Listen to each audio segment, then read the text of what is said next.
Chapter 31. Now to return to Tom and Becky's share in the picnic. They tripped along the murky aisles with the rest of the company, visiting the familiar wonders of the cave, wonders dubbed with rather over-descriptive names such as the drawing room, the cathedral, Aladdin's palace, and so on. Presently the hide-and-seek frolicking began, and Tom and Becky engaged in it with zeal until the exertion began to grow a trifle wearisome. Then they wandered down a sinuous avenue, holding their candles aloft and reading the tangled webwork of names, dates, post-office addresses, and mottos with which the rocky walls had been frescoed in candle smoke. Still drifting along and talking, they scarcely noticed that they were now in a part of the cave whose walls were not frescoed.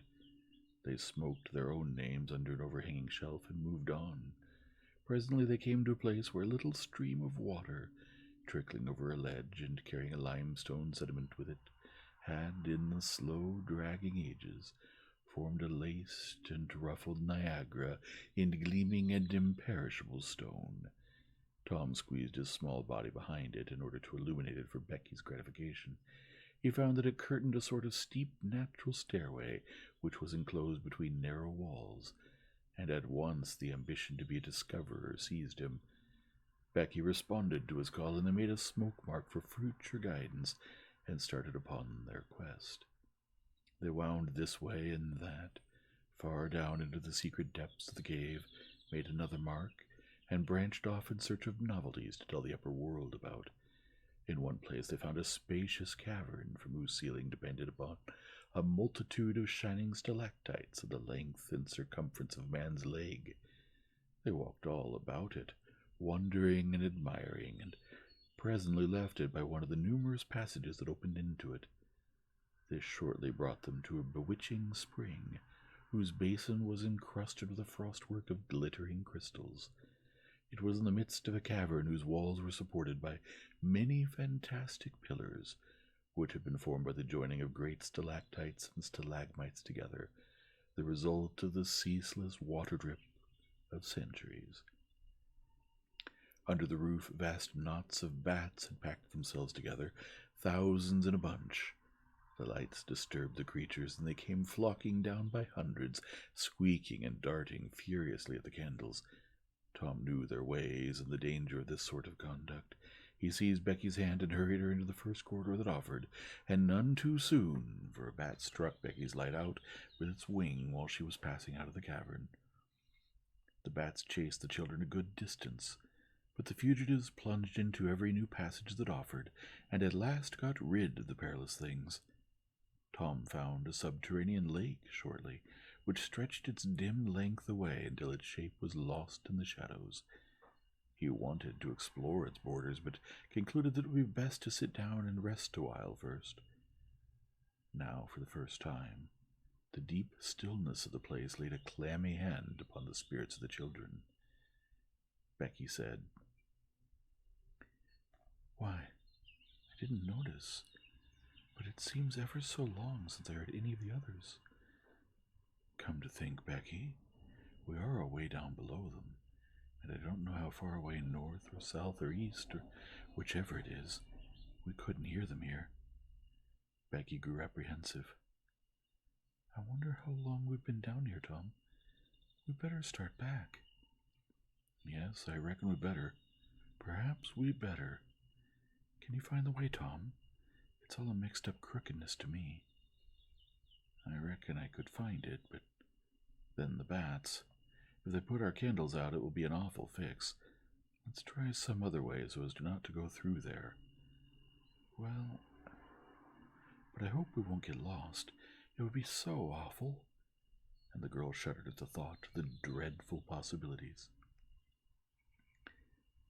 They started through a corridor and traversed it in silence a long way, glancing at each new opening to see if there was anything familiar about the look of it. But they were all strange. Every time Tom made an examination, Becky would watch his face for an encouraging sign, and he would say cheerfully, "Oh, it's all right. This ain't the one, but we'll come to it right away." but he felt less and less hopeful with each failure, and presently began to turn off into diverging avenues at sheer random, in desperate hope of finding the one that was wanted. He still said it was all right, but there was such a leaden dread at his heart that the words had lost their ring and sounded just as if he had said, "All is lost." Becky clung to his side in an anguish of fear, and tried hard to keep back the tears, but they would come. At last she said, "Oh, Tom, never mind the bats. Let's go back that way. We seem to get worse and worse off all the time." "Listen," said he. Profound silence. Silence so deep that even their breathings were conspicuous in the hush. Tom shouted. The call went echoing down the empty aisles and died out in the distance in a faint sound that resembled a ripple of mocking laughter. "Oh, don't do it again, Tom. It's too horrid," said Becky. "It is horrid, but I better, Becky. They might hear us, you know." And he shouted again. The might was even a chillier horror than the ghostly laughter. It so confessed a perishing hope. The children stood still and listened, but there was no result. Tom turned upon the back track at once and hurried his steps. It was but a little while before a certain indecision in his manner revealed another fearful fact to Becky. He could not find his way back. "Oh, Tom, you didn't make any marks?" "Becky, I was such a fool, such a fool. I never thought we might want to come back. No, I can't find the way. It's all mixed up. Tom, we're lost. We're lost. We never can get out of this awful place. Oh, why did we ever leave the others?" She sank to the ground and burst into such a frenzy of crying that Tom was appalled with the idea that she might die or lose her reason. He sat down by her and put his arms around her. She buried her face in his bosom. She clung to him. She poured out her terrors, her unavailing regrets, and the far echoes turned them all to jeering laughter. Tom begged her to pluck up hope again, and she said she could not. He fell to blaming and abusing himself for getting her into this miserable situation. This had a better effect. She said she would try to hope again. She would get up and follow wherever he might lead, if only he would not talk like that any more. For he was no more to blame than she said. So they moved on again, aimlessly, simply at random. All they could do was to move, keep moving. For a little while, hope made a show of reviving, not with any reason to back it, but only because it is its nature to revive when the spring has not been taken out of it by age and familiarity with failure. By and by, Tom took Becky's candle and blew it out. This economy meant so much. Words were not needed. Becky understood, and her hope died again. She knew that Tom had a whole candle and 3 or 4 pieces in his pockets, yet he must economize. By and by, fatigue began to assert its claims. The children tried to pay attention, for it was dreadful to think of sitting down when time was grown to be so precious. Moving, some direction, any direction, was at least progress and might bear fruit, but to sit down was to invite death and shorten its pursuit. At last Becky's frail limbs refused to carry her farther. She sat down. Tom rested with her. They talked of home, and the friends there, and the comfortable beds, and above all, the light. Becky cried, and Tom tried to think of some way of comforting her, but all his encouragements were grown threadbare with use, and sounded like sarcasms. Fatigue bore so heavily upon Becky that she drowsed off to sleep. Tom was grateful. He sat looking into her drawn face, and saw it grow smooth and natural under the influence of pleasant dreams.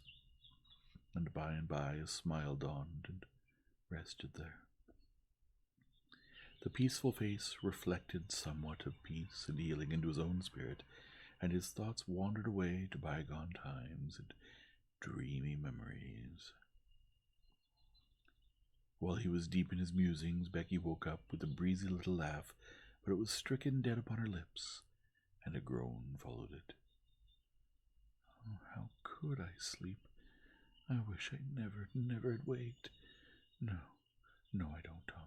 Don't look so, I won't say it again. I'm glad you slept, Becky. You'll feel rested now, and we'll find the way out.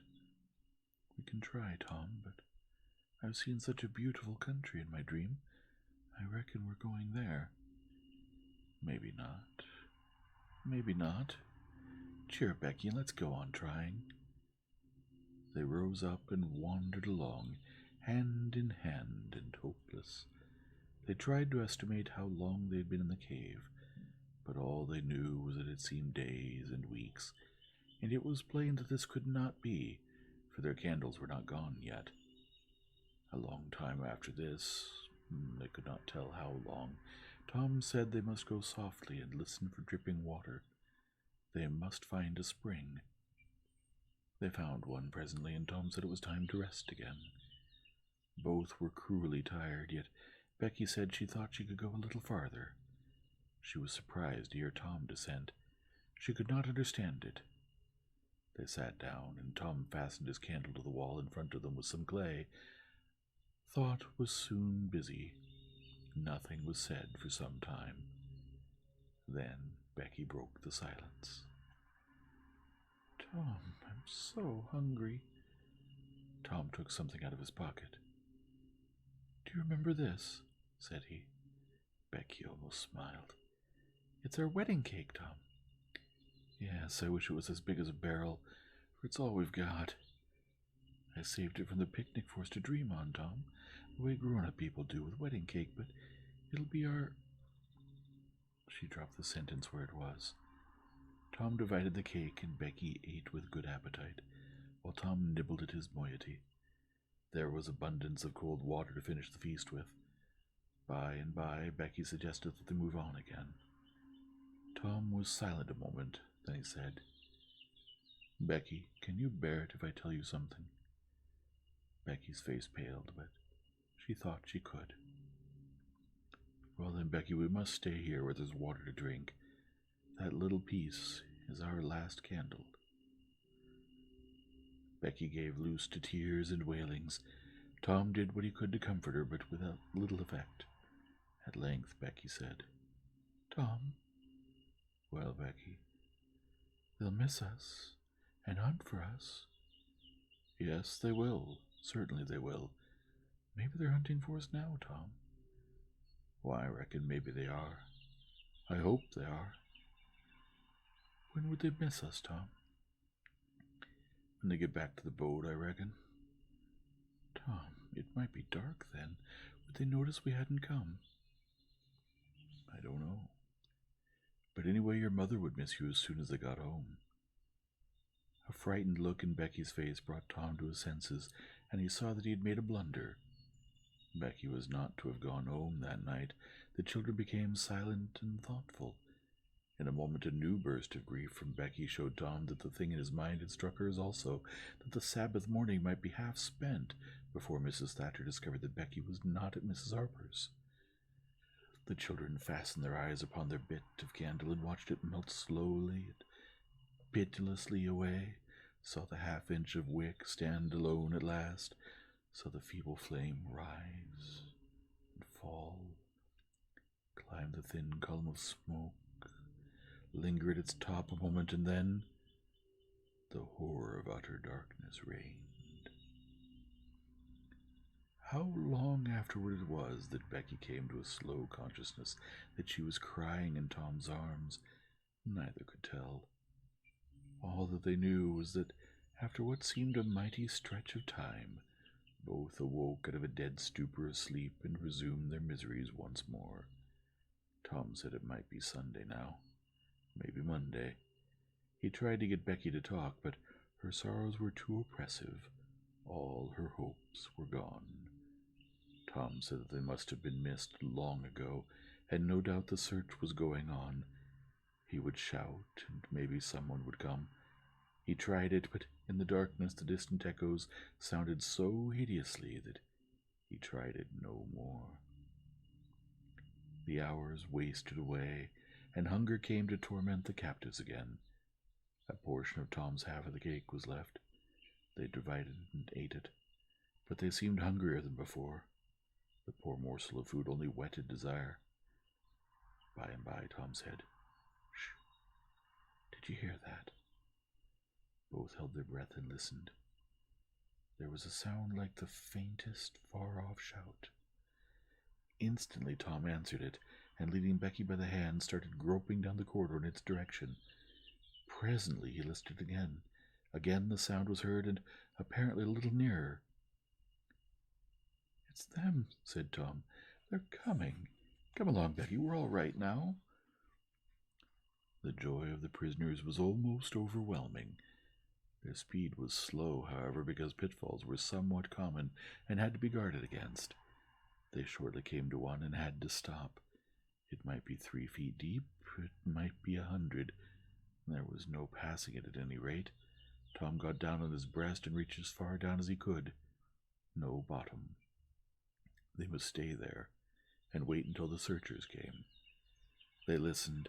Evidently the distant shoutings were growing more distant. A moment or two more, and they had gone altogether. The heart-sinking misery of it. Tom whooped until he was hoarse, but it was of no use.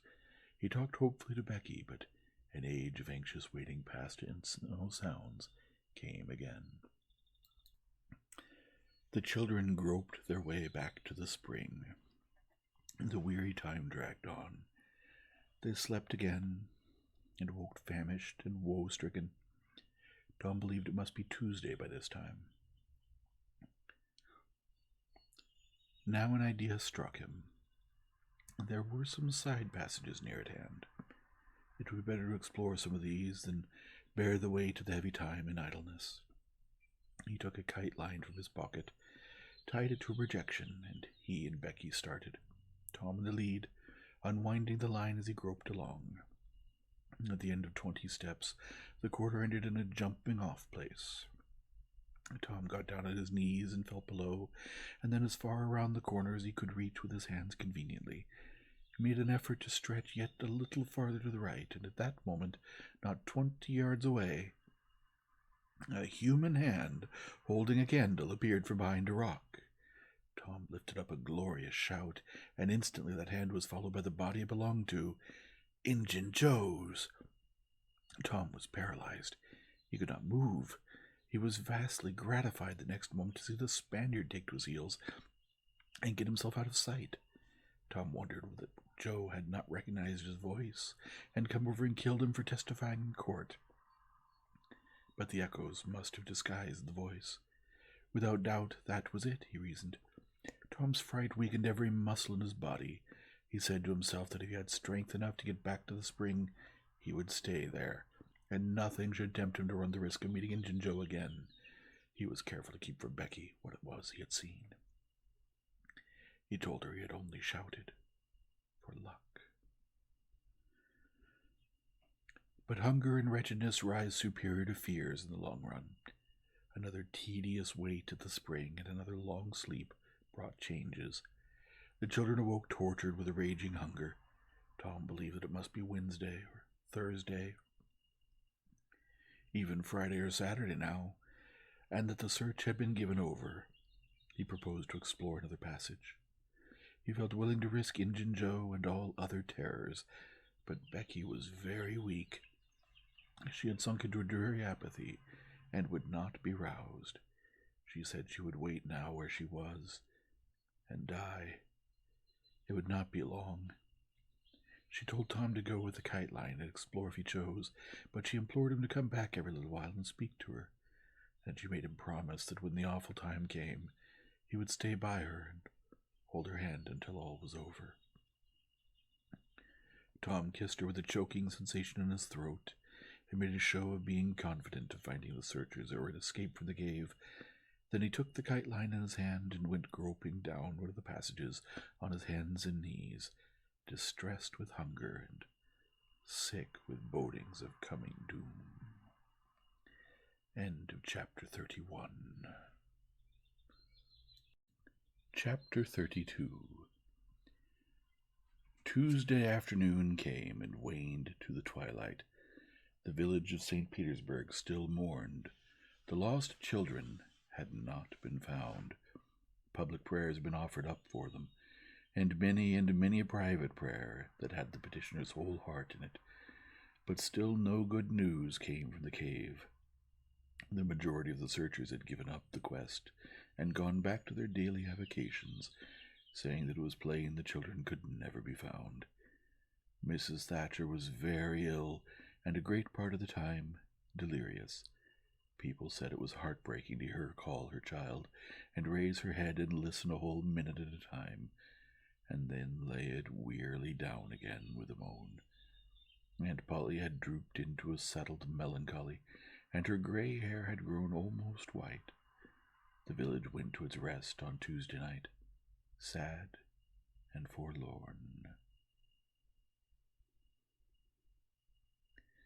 Away in the middle of the night, a wild peal burst from the village bells, and in a moment the streets were swarming with frantic, half-clad people who shouted, "Turn out! Turn out! They're found! They're found!" Tin pans and horns were added to the din. The population massed itself and moved toward the river, met the children coming in an open carriage drawn by shouting citizens, thronged around it, joined its homeward march, and swept magnificently up the main street, roaring huzzah after huzzah. The village was illuminated. Nobody went to bed again. It was the greatest night the little town had ever seen. During the first half-hour, a procession of villagers filed through Judge Thatcher's house, seized the saved ones and kissed them, squeezed Mrs. Thatcher's hand, tried to speak, but couldn't, and drifted out raining tears all over the place. Aunt Polly's happiness was complete, and Mrs. Thatcher's nearly so. It would be complete, however, as soon as the messenger dispatched with the great news to the cave should get the word to her husband. Tom lay upon a sofa with an eager auditory about him, and told the history of the wonderful adventure, putting in many striking additions to adorn it withal, and closed with a description of how he left Becky and went on an exploring expedition, how he followed 2 avenues as far as his kite line would reach, how he followed a third to the fullest stretch of the kite line, and was about to turn back when he glimpsed a far-off speck that looked like daylight, dropped the line and groped toward it, pushed his head and shoulders through a small hole, and saw the broad Mississippi rolling by. And if it had only happened to be night, he would not have seen that speck of daylight, and would not have explored that passage any more. He told how he went back for Becky and broke the good news, and she told him not to fret her with such stuff, for she was tired, and knew she was going to die, and wanted to. He described how he labored with her and convinced her, and how she almost died for joy when she had groped to where she actually saw the blue speck of daylight, how he pushed his way out at the hole and then helped her out, how they sat there and cried for gladness, how some men came along in a skiff, and Tom hailed them and told them their situation and their famished condition, how the men didn't believe the wild tale at first, because, said they, "You are 5 miles down the river below the valley the cave is in," then took them aboard, rowed to a house, gave them supper, made them rest till 2 or 3 hours after dark, and then brought them home. Before day dawn, Judge Thatcher and the handful of searchers with him were tracked out in the cave by the twine clues they had strung behind them, and informed of the great news. 3 days and nights of toil and hunger in the cave were not to be shaken off at once, as Tom and Becky soon discovered. They were bedridden all of Wednesday and Thursday, and seemed to grow more and more tired and worn all the time. Tom got about a little on Thursday, was downtown Friday, and nearly as whole as ever Saturday, but Becky did not even leave her room until Sunday, and then she looked as if she had passed through a wasting illness. Tom learned of Huck's sickness and went to see him on Friday, but could not be admitted to the bedroom. Neither could he on Saturday or Sunday. He was admitted daily after that, but was warned to keep still about his adventure and introduce no exciting topic. The widow Douglas stayed by to see that he obeyed. At home, Tom learned of the Cardiff Hill event, also that the ragged man's body had eventually been found in the river near the ferry landing. He had been drowned while trying to escape, perhaps. About a fortnight after Tom's rescue from the cave, he started off to visit Huck, who had grown plenty strong now, to hear exciting talk, and Tom had some that would interest him, he thought. Judge Thatcher's house was on Tom's way, and he stopped to see Becky. The judge and some friends set Tom to talking, and someone asked him ironically if he wouldn't like to go to the cave again. Tom said he thought he wouldn't mind it. The judge said, "Well, there are others just like you, Tom, I've not the least doubt, but we've taken care of that. Nobody will get lost in that cave anymore." "Why?" "Because I had its big door sheathed with boiler iron 2 weeks ago, and triple locked, and I've got the keys." Tom turned as white as a sheet. "What's the matter, boy? Here, run, somebody. Fetch a glass of water." The water was brought and thrown into Tom's face. "Ah, now you're all right. What was the matter with you, Tom?" "Oh, Judge, Injun Joe's in the cave." End of chapter 32.